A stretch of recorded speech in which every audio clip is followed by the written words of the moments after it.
एका केळीच्या पानामधून देवीचा जन्म झाला आहे असं कधी ऐकलं आहे का? चला तुम्हाला सर्वांना दर्शन घडवतो. ही घटना आहे 16व्या शतकातील महाराष्ट्र येथील खरोशे गावामधली.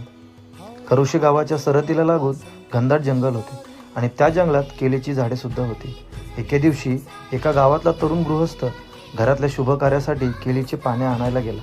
पान तोडण्याऐवजी त्याने केळीचे झाडच तोडायला सुरुवात केली. तेवढ्यात त्या झाडामधून रक्तप्रवाह होऊ लागला.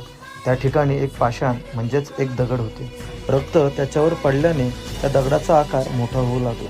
तो माणूस घाबरला आणि ही सगळी झालेली घटना त्याने गावकऱ्यांना सांगितली. ते सुद्धा हे पाहून आश्चर्यचकित झाले आणि त्यांनी हे सर्व एका ज्योतिषांना दाखवले. ज्योतिषांनी सांगितले, त्या पवित्र ठिकाणी एका आदिशक्तीचं स्थान आहे, शाश्वत आणि सदैव जागृत असणारी केलंबा देवी.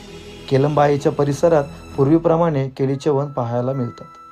एकवीरा आईच्या नागूचा